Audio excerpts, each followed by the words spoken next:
नमस्कार। कुछ लोग, कुछ ज्योतिष अपने आप को भगवान समझते हैं, मुझे तो ऐसा ही लगता है। ज्योतिष चर्चा में आज का विषय है कि महंगी महंगी पूजाओं को करवाना कहां तक उचित है, और खासतौर पर डर के महंगी पूजा को करवाना कहां तक उचित है। क्या महंगी महंगी पूजाएं, कोई भी नाम ले लो, आप किसी भी पूजा का नाम ले लो, भाग्य बदल सकती हैं? तो मेरे पास कई सारे ऐसे भाई, कई सारे ऐसी बहनें, कई सारे ऐसे दोस्त मेरे पास आते हैं और बड़े परेशान होते हैं, और वो मुझे कहते हैं सर फला फला एस्ट्रोलॉजर, जिनका बहुत बड़ा बड़ा नाम है, अब नाम तो उनके सबके नहीं लूंगा मैं, लेकिन उन्होंने हमें बताया कि भाई आपके साथ यदि इस तरह की कोई समस्या है, लाइए 1.25 लाख रुपए लाइए, 50,000 रुपए लाइए, 20,000 रुपए लाइए, हम आपकी इन स्थितियों को ठीक करेंगे और पूरी तरह से ठीक हो जाएगी, गारंटी। तो ऑब्वियसली जब आप गारंटी शब्द का कोई इस्तेमाल कर देता है तो निसंदेह फिर एक विश्वास बढ़ जाता है। तो यहां पर महंगी पूजाएं करवाना कहां तक उचित है? क्या इससे भाग्य बदला जा सकता है? मुझे आप एक बात बताइए। हालांकि इस पर मैं पहले भी कई बार बोल चुका हूं, और मेरा उद्देश्य ही यह है कि लूटपाट के खिलाफ होना, लूटपाट से बचना। मैं जब आया था वीडियोस के माध्यम से या लेख के माध्यम से, तो पहला उद्देश्य तो यही था कि लूटपाट से कैसे बचा जाए। फिर ज्योतिष में सिखाने लगा, समझाने लगा।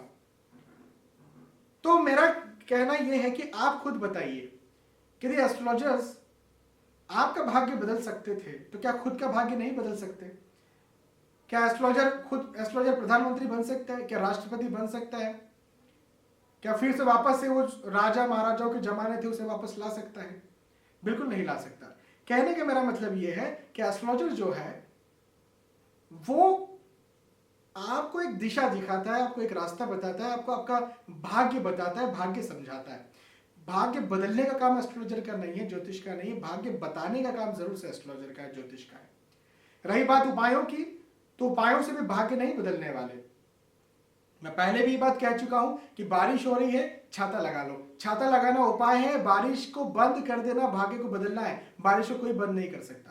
जैसे मौसम वैज्ञानिक होते हैं, वो बताते हैं भाई इस समय आंधी आने की संभावना है, इस समय बारिश होने की संभावना है, तो आप जो है उसके हिसाब से अपने जीवन को मोल्ड कर लेते हैं, अपनी परिस्थितियों को मोल्ड कर लेते हैं, आप संभल जाते हैं। लेकिन जो आंधी, जो तूफान, जो बारिश आना है वो तो आएगी, लेकिन आप कुछ प्रिकॉशंस ले लेते हैं जिसकी वजह से आप बच जाते हैं। बस वही ज्योतिष का भी काम है। लेकिन जो ज्योतिष खुद को भाग्य निर्माता बता दे, भाग्य बदलने वाला बता दे, उससे आप दूरी जरूर से बना ले। मुझे दुख तब होता है जब अभी हाल ही में, वैसे तो हमेशा यह वाक्य होता रहता है, लेकिन हाल ही में एक महिला मेरे पास आई और उनके सुपुत्र को किसी प्रकार का प्रॉब्लम था, स्वास्थ्य के दृष्टिकोण से प्रॉब्लम था। तो किसी एक महाशय ने, उन्होंने नाम भी लिया, मैं यहाँ पर नाम नहीं लूंगा, उनका नाम कई सारे लोग जान जाएंगे। तो महाशय ने कहा कि समथिंग समथिंग की पूजा करवाई, कुछ रुपए बताए और पूजा का नाम भी कुछ बताया, और उससे जो है वो बीमारी पूरी तरह से ठीक हो जाएगी। मैंने कहा देखिए, पहली बात तो ये कि गारंटेड कोई नहीं कह सकता। जब आप किसी डॉक्टर के पास जाएंगे ना, तो डॉक्टर के पास जाएं और डॉक्टर को बताएं कि भाई ये बीमारी है, ये ऐसी ऐसी बीमारी है, आप गारंटी ले लें कि भाई पहले ही डोज में आपका काम हो जाएगा। तो मुझे आप बताइए कितने ऐसे डॉक्टर हैं जिनके पास आप गए और उन्होंने गारंटी बोला, गारंटी हमारी, अब पहला हमारा जो है प्रिस्क्रिप्शन लें, पहला डोज जो है वो लें, आप पूरी तरह से ठीक हो जाएंगे। ऐसे कोई डॉक्टर आपको आज तक मिले हैं? तो जब ऐसे डॉक्टर नहीं मिले तो क्या इसका मतलब मेडिकल साइंस क्या गड़बड़ है, गलत है क्या? नहीं। तो रेमेडीज का गारंटी नहीं है। जरूरी नहीं कि पहली बार में आपको रिलीफ मिल जाए। ऑब्वियसली कई सारे डॉक्टर्स की मेडिसिन से पहली बार में रिलीफ मिलता है, लेकिन कोई गारंटी ही ले ले कि 100% को रिलीफ दे देंगे, तो ये कहीं ना कहीं एक प्रकार की जालसाजी है। और एस्ट्रोलॉजी में भी बिल्कुल इसी प्रकार से स्थितियां बन सकती है। तो यहां पर मेरा सीधे सीधे तौर पर कहना यह बनता है कि आप इन जालसाजियों में ना फंसे। रही बात महंगी पूजाओं की और उपायों की, भाई उपाय करना तो जरूरी है, निसंदेह जरूरी है, लेकिन उपाय आप खुद भी कर सकते हैं। 99% ऐसे उपाय जो आप खुद कर सकते हैं, आपके जीवन से संबंधित, जीवन से रिलेटेड।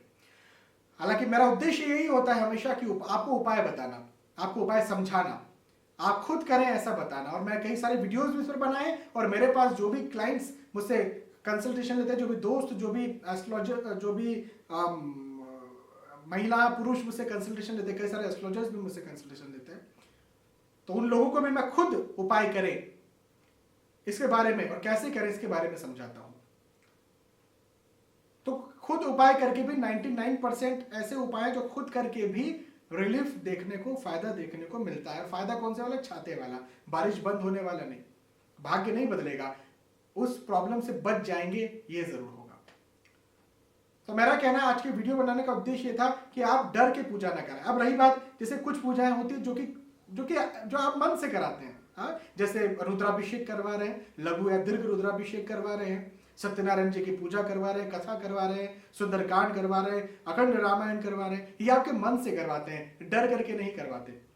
बिल्कुल आप करवाइए, जो आपको मन से करवाना है आप वो करवाइए, निसंदेह करवाना ही चाहिए, क्यों नहीं करवाएं, 100% करवाना चाहिए। लेकिन यदि कहीं आप डर के करवा रहे हैं, और यदि कोई व्यक्ति, मेरा जो गुस्सा है वो इस बात को लेकर के है कि कोई भी एस्ट्रोलॉजर या कोई भी व्यक्ति आपको ये कहता है कि ये पूजा करवा करके मैं आपका भाग्य बदल दूंगा, बस उस इंसान से, उस एस्ट्रोलॉजर से दूरी बना ले, क्योंकि वो खुद का भाग्य नहीं बदल सकता, आपका क्या भाग्य बदलेगा। ठीक है, तो एस्ट्रोलॉजर्स, फिर से वही बात बोल रहा हूं, एस्ट्रोलॉजर्स भाग्य निर्माता नहीं है, भाग्य बताने वाले हैं। आपका भाग्य, आपका योग कब कब है, इसके लिए ये उपाय करें। और उपाय भी छाता होता है, बारिश बंद करना उपाय नहीं होता है, छाता लगाना उपाय होता है। तो कई बार दिल दुखता है, और इसी चीज को लेकर के मैं वीडियोस बना देता हूं। हालांकि मैं एक बात ये भी बता दूं कि सिर्फ एस्ट्रोलॉजी में, सिर्फ धर्म में ऐसा नहीं होता है, ये हर क्षेत्र में होता है। चाहे आप डॉक्टर, आप मेडिकल साइंस का फील्ड ले लें, इस क्षेत्र में भी ऐसा होता है। चाहे आप टीचिंग का फील्ड ले लें, उस क्षेत्र में भी जालसाज लोग होते हैं, फंसाने वाले लोग होते हैं। डॉक्टर, मेडिकल लाइन में भी फंसाने वाले लोग होते हैं, हर क्षेत्र में फंसाने वाले लोग होते हैं। तो एस्ट्रोलॉजी में भी कुछ लोग फंसाने वाले मिल गए हैं, आ गए हैं। अनफॉर्चुनेटली उन्हें निकालना है, और उन्हें निकालेंगे कब? जब आप जो है, जब आपको पता होगा कि कहां सही कहां गलत और क्या से क्या हो सकता है। हालांकि मैं वीडियोस बनाते रहता हूं, बताते रहता हूं, लेकिन हो सकता है कि वो वीडियोस आप तक नहीं पहुंचे। और फिर एक बात बताऊं आपको, बहुत सच्ची बात बता रहा हूं, डराने के वीडियोस यदि मैं बनाऊंगा तो मिलियंस ऑफ व्यूज लेंगे, लेकिन मैं बचाने के वीडियोस बनाऊंगा वो मिलियंस ऑफ व्यूज नहीं लेंगे, क्योंकि यूट्यूब को भी मालूम है कि बहुत सारे लोग उन्हें देखना पसंद नहीं करेंगे, बहुत सारे लोग उन्हें चाहेंगे नहीं, और बहुत सारे लोग चाहेंगे नहीं तो ऑब्वियसली फिर यूट्यूब का एल्गोरिथम उन्हें आगे नहीं बढ़ाएगा। तो यदि आपको लगता है, मैं नहीं कह रहा हूं, यदि आपको लगता है कि ये वीडियो को इंफॉर्मेटिव है तो शेयर करें उसको। शेयर करने से दूसरों के पास जाएगा, बताइए मेरा क्या फायदा है इसमें? आपके अपनों का फायदा है। आप यदि अपनों तक वीडियो को पहुंचाते हैं, उनका फायदा है, उनको ये चीज समझ में आएगी कि हाँ भाई, हमें फंसना नहीं है, और कोई भी आपका भाग्य बदल दे ऐसा कोई नहीं है। मुझे लगता है कि कुछ लोगों को बात समझ में आई होगी, कुछ लोगों को नहीं आई होगी। मैं हमेशा ये कहता हूं कि आप सभी को ये बात समझ में आई होगी। आज कुछ लोगों को आई होगी, कुछ लोगों को नहीं आई होगी। जिन्हें आई है बहुत अच्छी बात है, किस्मत वाले हैं। जिन्हें नहीं आई है, प्रभु से प्रार्थना कि उन्हें भी बात समझ में आए। सबका प्रभु भगवान भला करे। बहुत बहुत धन्यवाद। आज का आपने वीडियो देखा। आने वाले वीडियोस में, आने वाले एपिसोड से फिर मिलेंगे। तब तक के लिए आज के इस वीडियो में आपसे विदा चाहता हूँ। नमस्कार।